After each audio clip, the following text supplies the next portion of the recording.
American weapons. Tonight, CBS's Adam Yamaguchi reports on an intelligence program called Project Thor, aimed at stopping the flow of guns across the southern border. Why are you talking about Project Thor now? This is the story the American people need to know.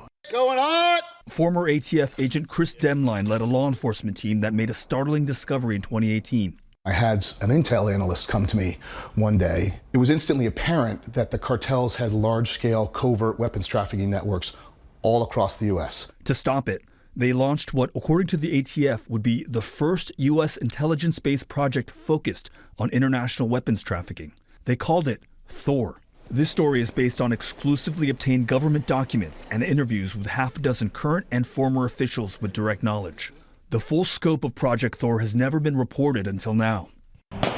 In a matter of months, Project Thor discovered dozens of cartel gun-running networks in America. They estimated that up to 1 million firearms are smuggled across the border every year. Here's how it works. When narcos want guns, they activate a phone tree, calling accomplices who live across the U.S. Thor tracked buyers as far north as Maine and even Alaska. These people are paid to buy weapons and ammo, then illegally pass them off to brokers. Couriers pick up those guns and drive them across the border into Mexico and into the hands of the cartel. Project Thor helped solve hundreds of investigations and were quietly awarded the Distinguished Service Medal in 2021. We're talking about Thor in the past tense. Is Thor gone? Thor, as our project, is gone. It's no more. I was told priorities in the U.S. government shifted. The money was gone. That was at the end of 2021. When asked directly, senior justice officials told CBS News that they were not familiar with Project Thor.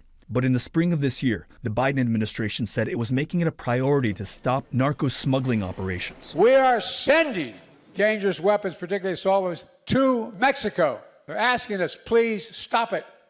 Cut it off at the border. The government was focusing on gun seizures at the border and working with Mexican law enforcement. Nearly 2,000 firearms were seized from last October to just this past March. That's a more than 65% increase over the same period last year. According to the Mexican government, that number, 2,000 guns, is how many the cartels smuggle in a single day. Our strategy as the United States about doing this is completely ineffective. We need to do something else. We have not done that in federal law enforcement. In response to questions from CBS News, the ATF told us its efforts include large-scale, complex investigations, which have led to charges against more than 100 people in the past year. Nora? This is some extraordinary reporting. Adam Yamaguchi, thank you so much. We turn now to our